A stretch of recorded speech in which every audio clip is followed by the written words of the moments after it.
안녕하세요. 간호사로 근무하고 있는 30대 여자입니다. 원래 불행은 혼자 오지 않는다고 하잖아요.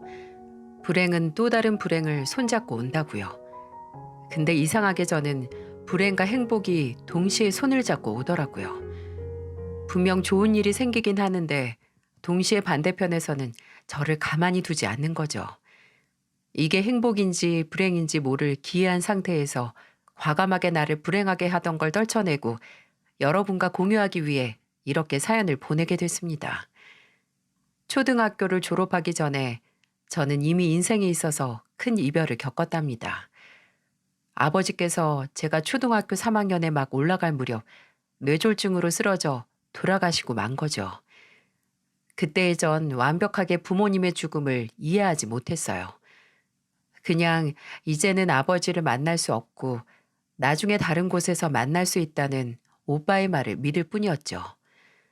그리고 죽음이라는 개념을 온전히 받아들이는 중학생이란 나이가 됐을 때 어머니께서 사고로 돌아가시고 말았고요. 사춘기가 다 지나가기도 전에 전 제 인생에 있어서 가장 커다란 이별을 모두 겪고 말았습니다. 가슴에 커다란 구멍이 2개나 뻥 뚫린 제게 남은 건 3살 차이 나는 오빠와 조부모님 뿐이었어요. 할아버지와 할머니께서는 부모님을 잃은 저를 걷어서 키우셨죠. 부모님의 빈자리가 크긴 했지만 그만큼 조부모님과 오빠가 그 자리를 채워줬습니다. 젊었을 때 소방대원이었던 할아버지는 머리가 하얗게 새었어도 체격도 좋고 운동도 자주 하셨거든요. 체력이 남아도는 손주 2명과 놀아주실 때 힘든 내색 한 번 한 적이 없으셨고요. 조부모님 댁에는 큰 마당이 있었는데 거기에 손수 공구들을 가져와서 그네도 만들어주셔서 함께 놀아주시기도 했었네요. 그리고 제가 막 고등학생이 될 무렵 정말 강아지를 키우고 싶었거든요. 근데 할머니께서 개털 알러지가 있어서 꿈도 못 꿀 일이었죠. 그저 나중에 커서 취업해서 자취를 하면 그때 키우자라고 생각하고 있었는데 고등학교 2학년 여름방학에 할아버지가 누런 황구 새끼를 데려오신 겁니다. 할아버지, 왜 강아지를 데려왔어요? 그것도 이런 새끼를. 할머니 알러지 때문에 집에 들이지도 못하잖아요. 아니야, 아니야. 네 할미 1달 전부터 알러지 주사 맞았댄다. 주사 맞고 약 먹으면 괜찮대. 알고 보니 할머니께서 제가 강아지를 정말 키우고 싶어 하는 걸 알고 본인이 알러지 주사까지 맞아가면서 참는 걸 택하신 거죠. 할아버지 친구분 공장에서 사는 개가 새끼를 낳았다는 걸 듣고 데려오라고 하신 겁니다. 할머니는 알러지 때문에 생전 만지지도 못하던 강아지를 쓰다듬으시면서 제게 말하셨어요. 세영아, 이제 집에 강아지 있으니까 자취할 생각 말고 이 할미랑 한 집에서 오래오래 살자. 제가 자취하면 꼭 강아지를 키우겠다고 한 걸 아마 기억하고 계셨나 봅니다. 손녀와 계속 함께 살기 위해 알러지까지 이겨낸 할머니의 사랑에 괜히 죄송하면서도 또 가슴이 미어지게 따뜻해지는 걸 느꼈습니다. 할머니와 할아버지는 늘 제게 뭐라도 더 해주고 싶어 하시고 제가 조금 더 행복한 인생을 살기 원하셨어요. 그만큼 저는 2분 덕분에 행복했고요. 오빠는 커서 대학에 가자마자 독립을 했지만 저는 취업을 하고 나서도 쭉 조부모님과 함께 살았어요. 다행히 간호사가 됐을 때 집과 가까운 곳에 취업이 돼서 자취를 할 이유도 없었고요. 그렇게 제가 20대 후반이 넘어 연차가 쌓여갈 쯤 저와 평소 잘 지내는 사촌 언니가 오랜만에 조부모님 댁에 놀러 왔더라고요. 집도 가까워서 어려서부터 잘 왔었거든요. 그때가 제가 3년 사귄 사람에게 무참하게 배신당하고 힘들어할 때라서 저를 위로하러 온 거이기도 했었죠. 그때 정말 입맛이 싹 떨어져서 살이 한 5kg 정도 빠졌었는데 사촌 언니는 그런 제 몰골을 보고 말을 했습니다. 야, 사람은 사람으로 잊혀지는 거야. 내가 괜찮은 사람 소개시켜 줄게. 한번 만나봐. 됐어. 헤어진 지 얼마나 됐다고 벌써. 너 찬 놈은 지금 다른 여자랑 하하호호 잘 먹고 잘 살지 않니? 헤어지고 사람 만나는데 적당한 때가 어디 있고 도의가 어디 있어. 그냥 기회가 오면 만나는 거지. 나 일하는 회사에 진짜 괜찮은 후임이 있는데 너랑 나이 차이도 별로 안 나. 일도 잘해서 예쁨도 많이 받고 싹싹해. 말은 또 얼마나 예쁘게 하는지 우리 팀 여자 사원들의 귀염둥이다 진짜. 글쎄 그 귀염둥이를 소개시켜 준다고 하길래 처음에는 거절을 했는데 또 뭐 어때 하는 생각이 들기도 하더군요. 사촌 언니의 말대로 기분 전환 겸 누군가를 만나면 좋지 않을까 했거든요. 저는 못 이기는 척 언니가 주선한 소개 자리에 나갔고 지금의 남편을 만나게 됐습니다. 남편은 첫 만남부터 진짜 뭐라 해야 할까 헤어지고 싶지 않은 사람이었어요. 간호사로 오래 일하다 보니까 스트레스도 받고 긴장인 상태가 많았거든요. 근데 같이 있으면 그런 저를 아주 편하게 해주고 마치 힐링을 시켜주는 사람이었어요. 사촌 언니의 말대로 말을 정말 예쁘게 잘했는데 그게 새치 혀가 아니라 정말 진심으로 하는 말이라는 게 느껴진다고 할까요? 간호사로 일하면 진짜 너무 힘들죠. 좋아하는 웹툰 중에 간호사들의 고충을 그린 게 있는데 그거 보면 정말 엄두가 안 날 정도로 고생하더라고요. 아, 그거 뭔지 알 것 같아요. 저도 봐요. 근데 상혁 씨, 그게 진짜 겪는 거에 반의 반도 안 돼요. 아이고, 오늘 세영 씨 진짜 맛있는 거 사드려야겠다. 다 잊을 수 있게. 세영 씨 달달한 거 좋아하세요? 말도 잘 들어주고 공감도 잘하고 또 딱 제가 원했던 말을 맞춰서 대답하는데 와, 정말 나한테 딱 알맞은 사람이라는 걸 느낄 수가 있었어요. 남편과 연애를 시작하면서 정말 제가 남편의 진짜 모습을 알 수 있었던 건 바로 저희 할아버지의 장례식에서였는데요. 할아버지께서 갑작스러운 심장마비로 돌아가시게 됐고 저는 또 다른 이별을 겪어야만 했죠. 남편은 할아버지의 사망 선고가 내려진 병원에서부터 발인까지 잠도 안 자고 제 옆을 지켰습니다. 제가 오빠와 손님을 맞이하고 장례 절차로 정신이 없을 때 할머니를 챙긴 게 바로 제 남편이었어요. 오빠는 장례식장 측에서 잠깐 불러서 자리를 비우고 저는 조문객에게 인사를 하고 음식을 나르느라 바빴거든요. 그러다가 번뜩 할머니가 어디 계시지 싶은 거예요. 할아버지 영정 사진 앞에 앉아 계셨는데 어디 가신 거지 하고 다급하게 할머니를 찾는데 장례식장 밖에 있는 의자에 할머니께서 남편의 어깨에 얼굴을 기대고 주무시고 계셨어요. 주무시는 할머니 옆을 묵묵하게 지키는 남편을 보고 정말 저런 사람이라면 믿고 의지할 만하다는 걸 알았죠. 내가 먼저 도움을 요청하지 않아도 남편은 언제나 먼저 그 자리에서 묵묵하게 먼저 저를 돕고 있었어요. 솔직히 남편의 그런 의지가 되는 점은 남편의 크나큰 단점을 커버할 수 있는 정도였습니다. 남편의 큰 단점은 바로 가족이었어요. 시댁은 정말 어떻게 내 남편 같은 사람이 나고 자랄 수가 있지 싶을 정도로 말이 안 되는 가족이었거든요. 저는 늘 아버지 얘기만 나오면 얼굴이 차갑게 굳는 남편을 보면서 의아해하곤 했습니다. 예전에 한번 저희 부모님 얘기를 했는데 이때 시아버지에 대한 남편의 증오를 알 수 있었어요. 나는 매일 시간이 갈수록 우리 부모님 얼굴 까먹을까봐 좀 무섭다. 원래 돌아가신 분 얼굴이나 냄새, 말투 같은 건 몇 년이 지나면 조금 흐릿해지잖아.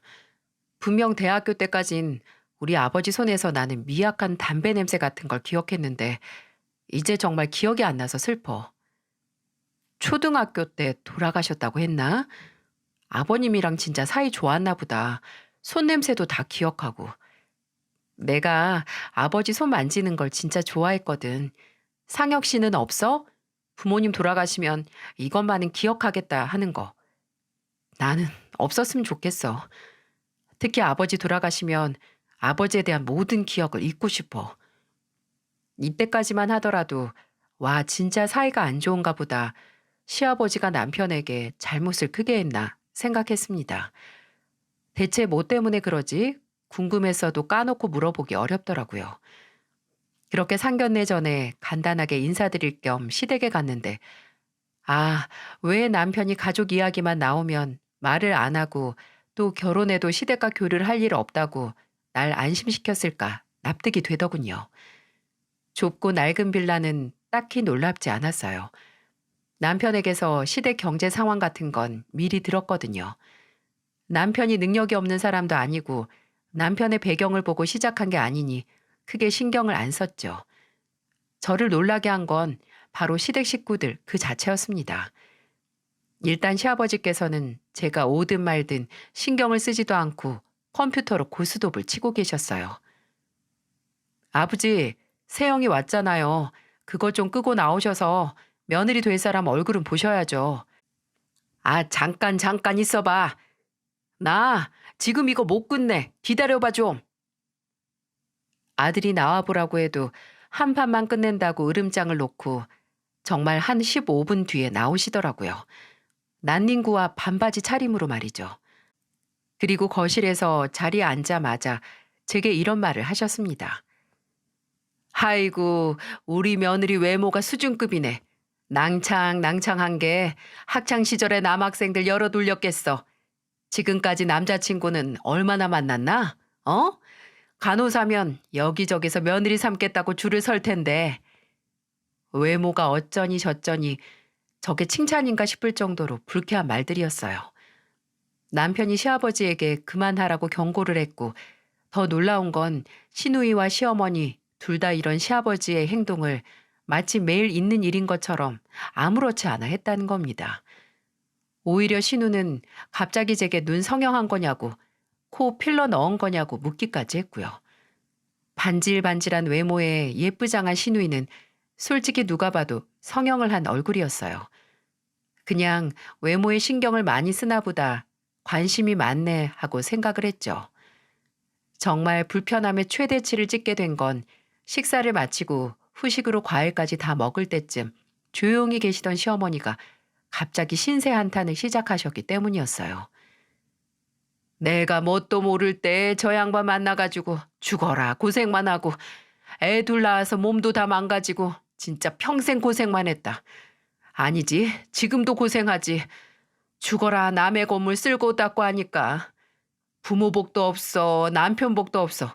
그나마 자식 복은 좀 있는데 아유 얘 새아가 넌 부모님 없어도 다른 복은 넘친다 넘쳐.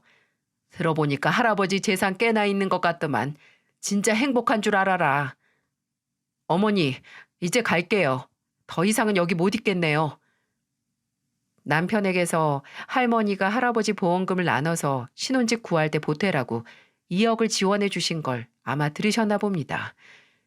그걸로 제가 부모님이 안 계신 걸 운운하면서 본인 신세 한탄을 하는데 듣다 못한 남편이 제 손을 잡고 시댁을 나와버렸죠.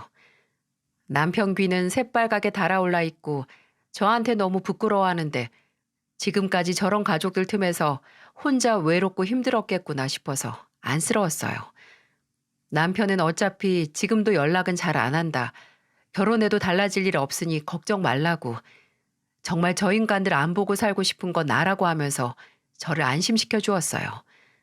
조금 애절할 정도로 혹시 제가 본인 가족을 보고 마음을 돌리는 건 아닐까 무서워하는 게 눈에 보여서 저는 남편에게 당신이나 걱정 말라고 난 당신이라는 인간 하나 보고 결혼하는 거라고 말을 해줬습니다. 그렇게 저희는 서로에 대한 믿음만으로 결혼을 했습니다. 할머니께서 지원해 주신 2억과 대출을 받아서 아파트를 마련했고 그곳에서 신혼생활을 시작했죠. 남편은 집을 구할 때 딱 하나 원하는 게 있었는데 바로 시댁에서 먼 곳이었어요. 그냥 저희 할머니가 사는 동네에서 가까운 곳에서 살자고 하더라고요. 남편의 바람대로 결혼 후에도 딱히 시댁과 연락을 자주 하지 않았습니다. 종종 남편이 한껏 화가 난 목소리로 시부모님이나 시누이와 통화하는 소리가 들리긴 했는데 그 불똥이 제게 튀진 않았어요. 한 번은 제가 걱정이 돼서 무슨 일이냐고 물어도 남편은 별일 아니다. 당신한테 피해 안 가게 할게 라고 하더군요. 조금은 나한테 기대고 의논을 해도 좋을 텐데 남편은 철저하게 시댁 일은 본인 스스로 해결하려고 했죠. 솔직히 조금 창피한 적은 있었어요. 제가 정말 명절 같은 날 시댁에 가면 그 동네 주민들께서 저를 알아보시더라고요. 저라는 사람 자체를 알아보는 게 아니라 박바람네 며느리라고 알고 계시더라고요. 처음에는 그게 도대체 무슨 소리인지 알아듣지도 못했어요. 저를 말하는 건지도 몰랐고요. 제가 시댁에서 나오는 걸 본 같은 빌라 주민이 알려줘서 알았죠. 나이가 지긋한 아주머님이 제가 시댁에서 잠깐 전화 받기 위해 나오는 걸 보고 말을 걸어 오시더라고요. 어머, 옆집 새댁인가 보네. 박바람 양반 며느리. 네? 아, 네. 근데 박바람이 누구예요? 아유, 내 정신 좀 봐. 며느리 앞에서 못하는 말이 없네. 아니, 나쁜 건 아니고 그쪽 시아버지가 동네에서 유명 인사라서 그래. 이렇게 말하고는 그냥 빌라 안으로 들어가시는 거예요. 나쁜 건 아니라는데 저를 보는 눈빛이나 말하는 투가 아무래도 좋지는 않았거든요. 그리고 바람이라니 이건 딱 여자가 관련된 일이라는 걸 알았죠. 아니나 다를까 남편에게 듣기로 시아버지는 동네에서 혼자 사는 아주머님들 여럿과 바람을 피운 경력이 있나 보더라고요. 예전에 한번 미용실을 하는 아주머님과 간도 크게 동네에서 팔짱 끼고 돌아다니다가 시어머니에게 딱 걸렸다고 하더군요. 참나, 진짜 가지가지 하는 거 아닌가요? 술, 도박에 여자, 망나니 중에서도 개망나니의 조건을 두루 갖추셨더라고요. 진짜 제 남편의 아버지만 아니라면 평생 말도 안 섞을 인간상이죠. 솔직히 시어머니께서 저를 처음 보자마자 본인 신세 한탄을 할 만큼 마음고생을 많이 하신 거죠. 근데 결혼하고 제가 첫째를 낳고 2년이 지나 둘째를 임신했을 때 큰 사건이 터지고 말았습니다. 그때가 만삭은 아니었지만 제가 그때 자궁벽에 문제가 생겨서 일찍 휴가를 내고 집에서 쉬고 있을 때였거든요. 그날도 첫째를 보면서 집에서 시간을 보내는데 늦은 오후에 갑자기 초인종이 울리는 겁니다. 올 사람이 없는데 택배인가? 하고 인터폰으로 다가가니 정말 살면서 절대로 말을 섞을 일이 없는 모습의 두 사람이 문을 열라고 반말을 하고 있는 겁니다. 아, 박용태 사장님 아드님 계십니까? 우리 박용태 사장님한테 돈 빌려준 사람인데. 박상태는 다름 아닌 제 시아버지의 성함이었고 저희 집에 찾아온 사람들은 시아버지에게 돈을 빌려준 사채업자인 겁니다. 문을 쾅쾅 두들기고 문 열라고 아들한테 돈 받으라고 해서 돈 받으러 왔다고 고래고래 소리를 지르는데 와, 미치겠더라고요. 경찰에 먼저 연락을 하고 바로 남편에게 전화를 걸었죠. 황당함과 분노가 섞인 목소리. 그때가 다행히 남편이 퇴근할 시간 즈음이라서 남편은 빨리 가겠다고 조금만 참으라고 하더군요. 근데 제가 참고 말고 할 것도 없이 현관문 밖에서는 사채업자들이 남편의 이름, 제 이름을 불러가면서 문 열라고 하고 그 소리에 깬 첫째가 놀라서 울고 진짜 지옥 그 자체였어요. 다행히 30분 안에 경찰과 남편이 도착을 했죠. 제가 너무 놀랐는지 배가 단단하게 뭉쳐서 당기는 느낌이 들더라고요. 배가 그러니 밖에 나가서 어떻게 된 일인지 물을 수도 없고요. 몇 분이 지나서 남편이 들어왔는데 얼굴이 울그락불그락해져서 화가 잔뜩 나 있었죠. 제가 배를 잡고 거실 바닥에 주저앉아 있으니 놀라서 다가오더라고요. 그냥 놀라서 그런 것 같아. 그건 됐고 뭔데? 어떻게 알고 우리 집에 온 거야? 아버지가 이번에 또 도박을 했나 봐. 약속한 날 지났다고 해서 본가에 찾아갔는데 아버지가 아들이 돈 잘 번다고 아들한테 가서 받으라고 했다고. 여보, 진짜 미안하다. 정말 이런 일이 일어날 줄은 몰랐어. 내가 진짜 가서 어떻게 단판을 지어야지. 아니, 아버님은 어떻게 손주들이 있는 걸 뻔히 알면서 우리 집을 알려줘? 보니까 우리 이름도 말한 것 같은데 직장까지 알면 어떻게 할 거야? 미안해 정말. 일단 아버지한테 자초지종 물어보고 다신 이런 일 없도록 해야지. 그걸 어떻게 장담해. 아버님이 하지 말란다고 안 할 나이야? 평생 그렇게 살아오셨다며. 일단 그 돈부터 얼만지 알아봐. 우리 이름이랑 집을 알고 있으면 당장 돈부터 갚아야지. 저는 집에 있는 아이와 제 뱃속의 아이가 걱정이 됐습니다. 경찰을 불렀어도 당장 무슨 일이 난 것도 아니니까 처벌을 할 수도 없고 시아버지께서 돈을 갚을 때까지 저희 집에 찾아올 수 있으니까요.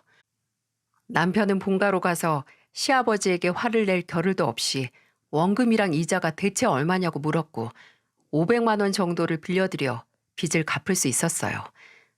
남편은 더 이상 이런 일 없도록 하라고 다음에 또 이런 일 있으면 절대로 안 도와줄 거라고 아버지까지 개인정보 유포로 경찰에 신고할 거라고 엄포를 놓고 왔다고 하네요. 그래도 급한 불은 껐으니 더 이상 문제될 게 없겠지 했는데 이건 그저 암흑 같은 종말의 시작이었어요. 돈 문제를 한번 해결하고 나니 물꼬가 트였다고 생각을 했는지 스멀스멀 시댁 식구들이 연락을 해오기 시작했어요. 신우이는 무슨 바디 프로필? 운동하고 다이어트해서 몸을 만든 다음에 프로필 사진을 찍는 그걸 하고 싶다고 남편에게 연락을 해서 돈을 빌려달라고 하고 시어머니는 개를 시작하고 싶은데 쌈짓돈이 없다고 빌려달라고 제게 연락을 하고 또 시아버지가 갑자기 집을 나갔다고 새벽에 울며 불며 시어머니한테 전화가 오고 집 나간 것도 아니었어요. 어디 콜라텍인지 어딘지 가서 밤새 흥청망청 놀다가 연락이 끊겼던 거죠. 참 여러 가지로 사람을 못 살게 만들었습니다. 얼마나 스트레스를 받았는지 저는 둘째를 예정일보다 더 빠르게 낳게 됐고 제 딸은 태어나자마자 인큐베이터에서 처음 만난 세상의 공기를 마셔야 했죠. 남편은 더욱더 제게 미안해했어요. 근데 남편 잘못도 아니고 제가 이걸 모르고 결혼을 한 것도 아니잖아요. 물론 제 상상을 뛰어넘긴 했지만 결혼을 한 이상 어느 정도 감수해야 될 일이라고 생각을 했습니다. 둘째를 낳고 의무적으로 시댁에 둘째를 소개하려고 간 날 시아버지의 치정국도 보게 됐어요. 진짜 제 입으로 말하기도 민망하고 창피하네요. 글쎄 시아버지가 양다리를 걸쳤는데 심지어 그 걸친 다리 중에 저희 시어머니는 없었어요. 다른 여자 2명 사이에서 양다리를 걸친 겁니다. 아니 그 여자, 아니 그 아주머님들도 참 아쉬울 것도 없지. 뭐하러 시아버지 같은 사람을 만났는지 모를 일입니다. 아무튼 그 2사람이 날 잡고 시댁에 쫓아왔는데 그날이 저와 남편 또한 시댁에 가는 날이었던 거죠. 어떻게 된지도 몰라요. 저는 그 여자들이 시댁에 쳐들어와서 시아버지 멱살 잡았을 때 남편과 애들 챙겨서 바로 집으로 돌아왔거든요. 나중에 시어머니가 연락을 해서 또 시아버지에 대해 불만을 털어놓으면서 하는 말이 그날 왜 그렇게 갔냐고 우리 손주 얼마나 보고 싶어 했는데 왜 그랬냐고 하는 겁니다. 아니 왜 그랬겠냐고요. 어머님 저 이제 애들 데리고는 절대 시댁으로 안 가요. 아니 왜? 내가 내 손주 얼굴도 못 보고 살아야 하나? 이번에 애들 데리고 무슨 일 났나 보세요. 손주들한테 할머니 할아버지 창피한 걸 보여드릴 순 없잖아요. 불안해서 못 가겠어요. 사채업자의 바람난 아주머님들의 솔직히 애들한테 보여주고 싶지 않아요. 명절에도 애들은 저희 할머니 댁이나 오빠네 맡길 거예요. 그러니까 애들 보고 싶으시면 밖에서 만나거나 아니면 그냥 저희 집으로 오세요. 솔직히 이 말도 후회되긴 했어요. 매번 집으로 모시면 그건 그것대로 스트레스였거든요. 하지만 오늘은 무슨 일이 일어날지도 모르는 시댁에 애들을 데리러 갈 수는 없는 노릇이었죠. 남편은 제게 차라리 그렇게 못 박아두는 게 낫겠다고 했고요. 그렇게 한 해 한 해 참 아슬아슬한 관계를 유지했습니다. 종종 돈 얘기를 꺼내긴 했어도 그건 정말 일절 고민도 없이 거절했어요. 저희도 솔직히 집 하나 있지 이것도 대출이자 계속 내고 있고 모아둔 돈은 그렇게 여유가 있지 않았거든요.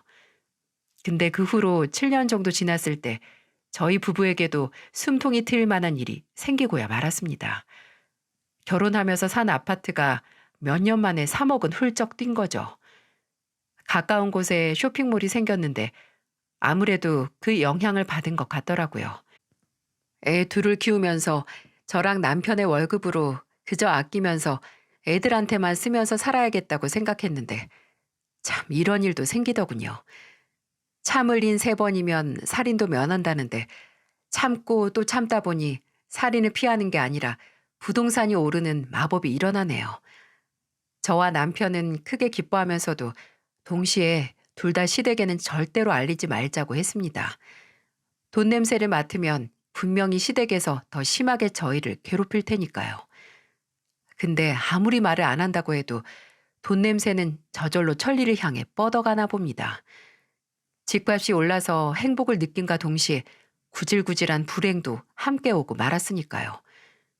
시어머니께서 남편에게 연락을 해서 시누이가 결혼할 남자가 생겼다고 하시더군요. 무려 의사라고, 의사 사위가 생긴다고 좋아하셨죠. 박상이 성공했네. 그렇게 사짜 직업 남편 갖겠다고 했는데. 사짜 직업? 걔 꿈이었어. 사짜 전문직. 돈 많이 버는 남자 잡아서 결혼하고 싶다고 글쎄 중학생 때부터 말했거든. 내 동생이지만 솔직히 한심했지. 대학도 안 가고 알바만 해서 돈 모이면 바로 눈 고치고 또 모이면 코 고치고 또 모이면 턱 고치고. 참나, 그래도 이걸 투자한 만큼 차익 봤다고 해야 하나? 중학생 때부터 꿈이 사짜 직업 남편과의 결혼이었다니. 참, 솔직히 시누이가 어떤 타입이고 어떤 성격인지 결혼하고 나서부터 쭉 겪었기에 알고 있었지만 놀랍더라고요. 그래도 꿈에 그리던 결혼을 한다고 하니 마음으로 축하를 해줬습니다. 근데 이 문제에서까지 기어이 저희를 끌어들이시더군요. 하루는 복직을 한 병원에서 일을 하고 교대 시간이 돼서 퇴근 준비를 하고 있는데 시어머니에게 전화가 오더라고요. 네, 어머님. 너 지금 어디니? 집에 없니? 저요? 저 오늘 출근하는 날인데요. 내일이 쉬는 날이에요. 아, 그래서 집에 없었구나. 애들도 학원 갔나 보네. 어머님, 지금 저희 집이세요? 그래, 너한테 할 말 있어서 왔는데 아무도 없어서 그냥 가려고 그런다. 무슨 말인데요? 뭐 별건 아니고. 그래, 그냥 전화한 김에 말하는 게 빠르겠다. 이번에 상이 결혼하는 거 너도 알지? 상대가 의사야, 의사. 근데 거기 사부인도 의사고 사돈어른은 사업한다고 하더라. 아, 네. 근데요? 그런 집안에서 며느리 온다니까 뭐 집이다 혼수다 입이 떡하니 벌어지게 준비하겠지 싶어서. 우리 상이도 예단이랑 예물 준비할 때 좀 엇비슷한 수준으로 못해도 눈치는 안 보이게 해야 할 거 아니냐. 네, 뭐 그렇겠죠. 근데 저한테 할 말은요, 어머님? 너희 아파트 차익 많이 나지 않았니? 네? 그걸 어디서 들으셨어요? 아니, 상이가 뭐 검색하다가 봤나 보더라고. 걔도 이제 신혼집 알아봐야 할 거 아니냐. 오빠 사는 동네는 집값이 어떤가 하다가 봤나 보더라. 그래서 그런데 너랑 상혁이랑 상이한테 결혼 축하한다는 의미로 결혼 자금을 조금 도와줬으면 하는데. 어머님, 아파트 오른 거 아직 저희 돈 아니에요. 그냥 오르기만 한 거지 당장 현금이 그만큼 저희 통장에 들어온 게 아니잖아요. 이미 그 정도 믿을 만한 구석이 있으면 대출 정도 해서 줄 수 있잖니. 나중에 집 팔아서 갚아도 돼요. 한 1억만 만들어주면 내가 앞으로 2번 다시는 너희한테 돈 얘기 안 꺼내마. 1억이요? 그래. 아니 그렇게 대단한 집안이랑 사돈이 되는데 억 단위는 해야 우리도 면이 살지. 너는 네 시누이가 몇 푼 되지도 않는 예당 가져다가 눈치 보면서 사는 꼴을 꼭 봐야겠니? 그건 아가씨가 지금까지 얼굴에만 투자하느라 돈을 못 모아서 그런 거고요. 눈치 보면서 사는 건 아가씨 문제죠. 아니, 너 지금까지 우리가 하는 부탁은 죄다 거절하지 않았니? 근데 내가 마지막 부탁이라고 하는 것도 못 들어줘? 어머님, 아무리 제가 가족이고 며느리라고 해도 어머님이랑 아버님, 아가씨가 하는 부탁을 모두 들어줘야 하는 거 아니잖아요. 그리고 그 부탁이라는 게 거의 돈이었고요. 어머님, 저 정말 어머님이랑 돈 얘기 그만하고 싶어요. 저는 아가씨 결혼에 1억씩이나 못 보태니까 그렇게 아셨으면 좋겠어요. 뭐? 야! 그럼 끊을게요. 1억, 1억이라니. 제가 결혼할 때는 이불 하나, 아니 수저 세트 하나 사주지 않았으면서 시어머니의 딸이 결혼한다니까 1억을 내놓으라니. 진짜 어처구니가 없더라고요. 퇴근하고 집에서 남편에게 이런 일이 있었고 거절했다고 말을 했고 남편은 이제 별다른 감흥도 없이 그저 한숨을 푹 쉬더니 고개를 끄덕이더군요. 저보다 몇 배는 더 가족에게 시달린 사람이니 넌더리가 나다 못해 몸에서 사리가 나오는 심정이겠죠. 다음 날은 제가 오프인 날이고 토요일이라서 애들도 집에 있었어요. 남편은 친구들 모임이 있다고 외출을 했었고요. 정말 오랜만에 쉬는 날이라서 편안한 마음으로 애들은 공부방에서 공부하게 하고 저도 거실 탁자에 앉아서 제 공부를 하고 있었죠.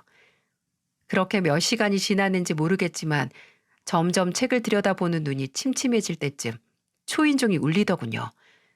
누군가 싶어 나가니 사연을 듣고 계신 분들도 예상이 가시죠? 네, 시어머니와 시누이였습니다.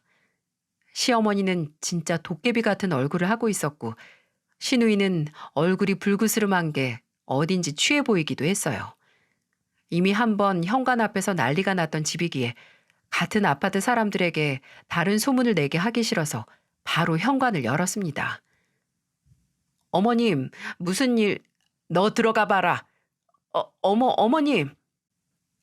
시어머니가 문이 열리자마자 다짜고짜 저를 밀치며 집 안으로 밀고 들어오는 겁니다. 시누이도 몸무게를 실어서 시어머니를 뒤에서 밀면서 도왔고요. 저는 한순간에 시어머니와 시누이에게 밀려서 거실로 들어왔습니다. 시어머니는 씩씩 숨소리까지 내면서 저를 노려보고 시누이는 술 취해 풀린 눈으로 궁시렁거리면서 뭐라 말하고 있더라고요. 잘 듣고 보니 저를 욕하는 거였습니다. 미친, 싸가지 없는 년. 아파트가 몰랐더니 눈에 뵈는 게 없지? 뭐라고요? 아가씨 지금 뭐라고 했어요? 왜? 얘가 못할 말 했냐? 얘 말이 뭐가 틀렸어? 너 아파트값 뛰어서 눈에 보이는 거 없는 거 맞잖아. 어머님, 지금 어제 제가 부탁 거절했다고 와서 이러시는 거예요? 그래, 맞다. 참나, 고아인 간호사 며느리 받아줬더니 은혜도 모르고 의사 사위 들어온다고 돈 좀 보태라고 했더니 그걸 거절을 해? 야, 네가 뭘 그렇게 우리 집에 도움이 되고 보탬이 됐다고 모가지 빳빳하게 갑질을 해? 제가 갑질을 언제 했어요? 저한테 돈 맡겨두셨어요? 왜 그렇게 저한테 돈을 받고 싶어하고 또 그걸 당연하게 생각하시는 건데요? 어머님은 저 결혼할 때 10원 한 장 보태주셨어요? 예, 결혼으로 장사하니? 내 아들 데려갔으면 감사합니다 하고 그냥 살지. 그냥 살려고 하는데 어머님이 계속 방해를 하시는 건 아니에요? 아버님도 아가씨도 전부요. 지금 결혼으로 장사하시는 거 어머님이세요. 딸 1억으로 포장해서 의사 사위랑 그 대단한 집안에 콩고물 바라고 장사하시는 게 아니면 뭐예요? 애들 지금 방에서 공부하고 있어요. 목소리 좀 줄이세요. 아니 네가 뭔데 나한테 조용히 하라 말아야 건방진 년이 진짜. 악에 못 이긴 시어머니가 갑자기 제게 달려들었고 혹시나 애들이 방에서 나오진 않았나 고개를 돌렸던 저는 그런 시어머니 손에 머리채가 단번에 잡혀버렸어요. 어머님 이거 놓으세요. 지금 뭐 하는지. 입 닥쳐 이년아. 너 처음부터 마음에 안 들었어. 뭐 하나 부탁이라도 하면 모른 척 못 들은 척하고 잘난 척하는 거. 네가 뭐가 그렇게 잘났어? 뭐가 잘나서 내 딸 결혼하는데 그 돈 하나 안 주고 사람을 무시해? 엄마 잘한다. 쥐어 뜯어. 다 뜯어버려. 우리 집안 무시하는 너같이 건방진 년은 좀 당해봐야 돼. 한번 메타작을 해야 두 손이 개발이 되게 빌지. 시어머니는 제 머리를 뜯고 등을 때리면서 온갖 저주의 말을 늘어놓았고 시누이도 옆에서 합세해서 제 머리를 치더라고요. 두 명이 한꺼번에 덤비니 정말 당해낼 재간이 없더군요. 저는 몸을 한껏 구부린 채 몸을 피하려고 비틀거렸죠. 그때 어디서 문이 쾅 하고 열리는 소리가 들리더니 탁탁 야무진 발소리가 들렸어요. 그리고 이내 나요. 우리 엄마 나. 어머 이게 뭐야? 정우 너 그만 안 해? 너 뭐로 할미를 때리는 게야? 아야 이거 뭐야? 놓으라고. 우리 엄마 당장 놔. 하영아 경찰에 신고해. 112에. 목소리의 주인공은 다름 아닌 11살 난 제 아들이었어요. 그때까지도 상황 파악이 안 되더군요. 시어머니와 시누이가 놀라 뒤집어지는 소리가 나고 뭔가 채찍질하는 소리도 들렸어요. 아들이 뭘 했는지 시누이와 시어머니 둘 다 잡고 있던 제 머리를 놨고 저는 간신히 고개를 들어서 주변을 둘러봤습니다. 저는 제 눈앞의 광경을 믿을 수가 없었어요. 놨잖아. 정우 너 그만해. 아유, 아야. 우리 엄마를 왜 때려요? 왜? 아들이 손에 파리채를 쥐고 젖 먹던 힘까지 짜내서 시누이와 시어머니를 후드려 패고 있었던 겁니다. 시누이와 시어머니는 마치 똥발이라도 된 것처럼 아들이 휘두르는 파리채 앞에서 도망치기 바빴고요.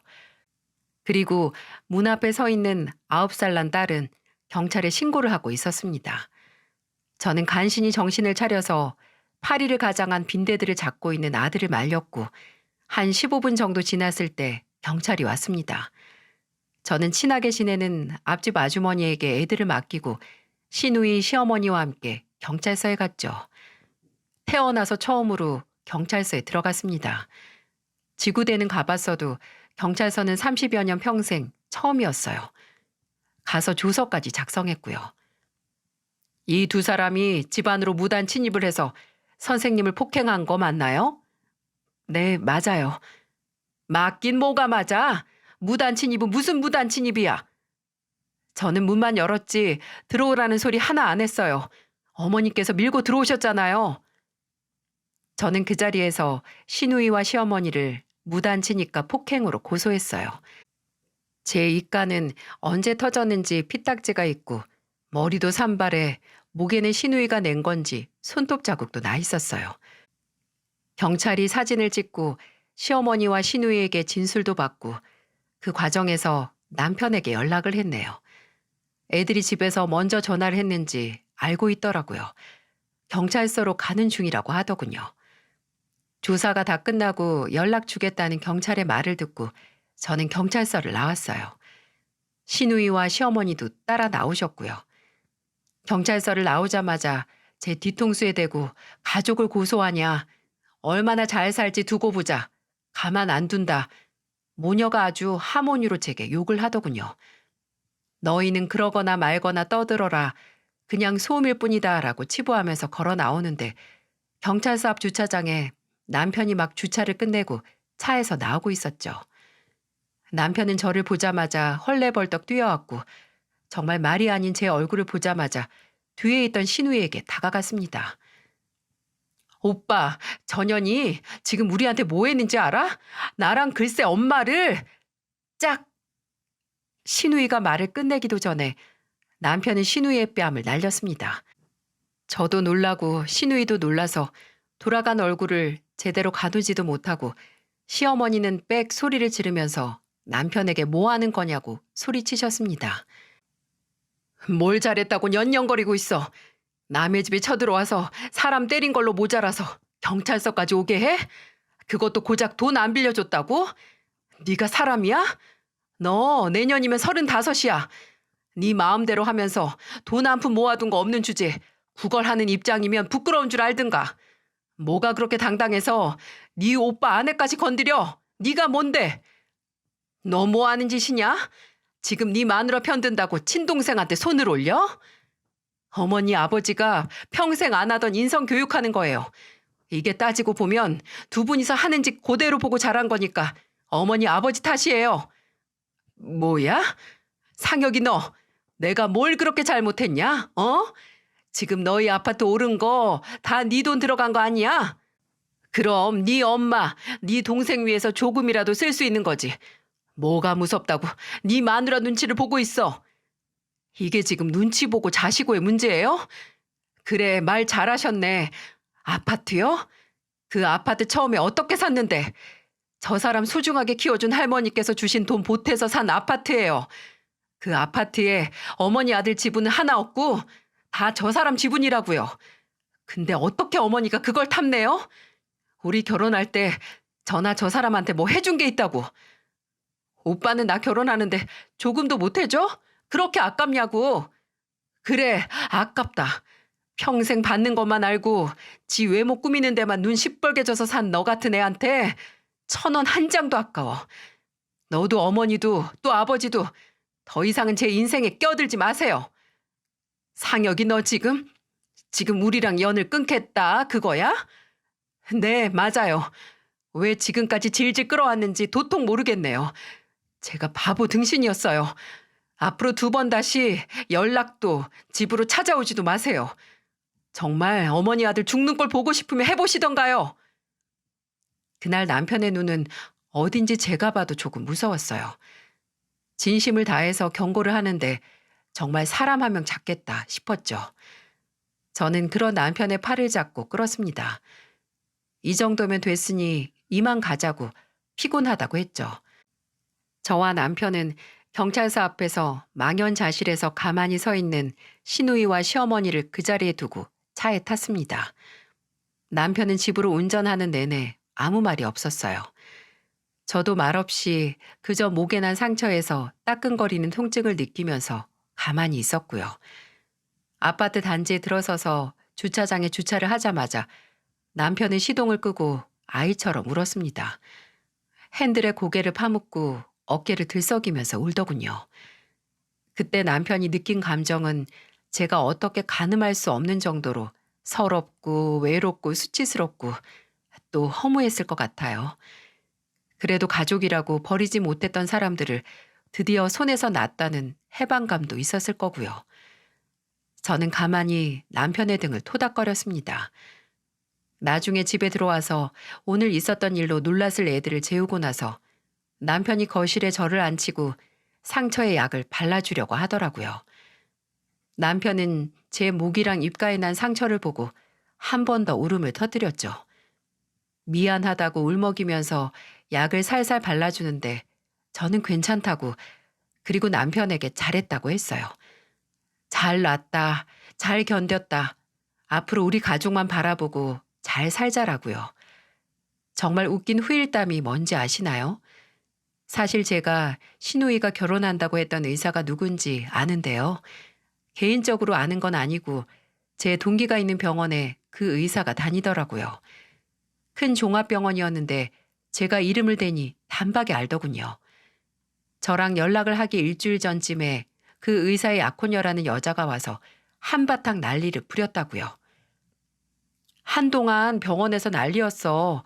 환자도 안에 있는데 그 선생님 진료실에 쳐들어가서 울면서 빌었다는데 뭐라고 했다더라? 한 번만 봐달라고, 다시 생각해보자고. 알고 보니까 파혼했대.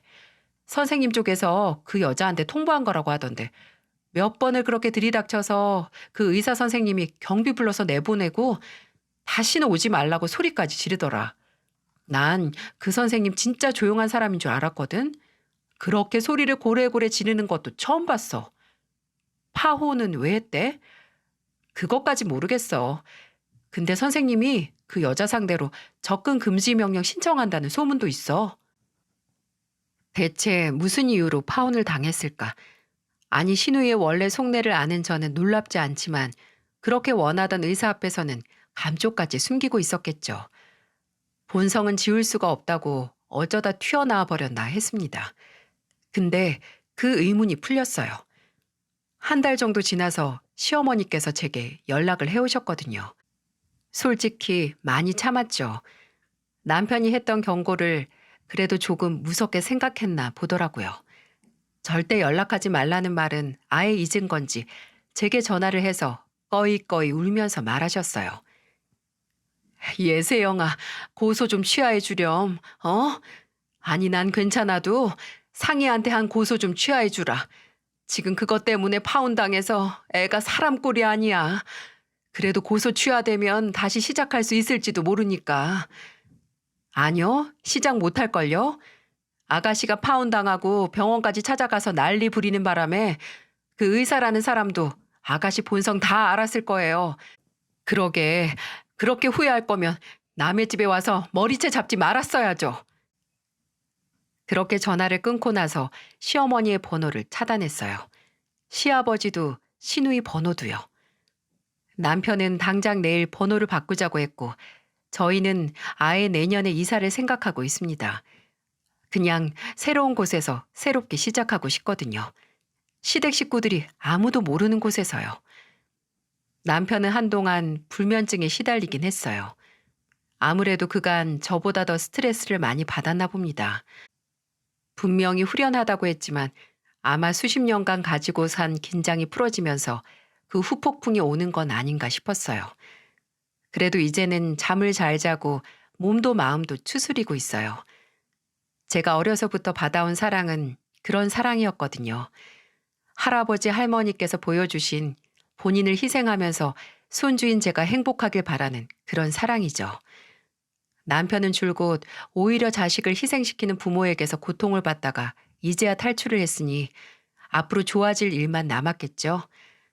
정말 이제는 아무런 걱정도 없이 내 남편, 내 아이들, 또 저를 키워준 할머니와 오빠, 이렇게 내 가족들만 품고 살아가려고요.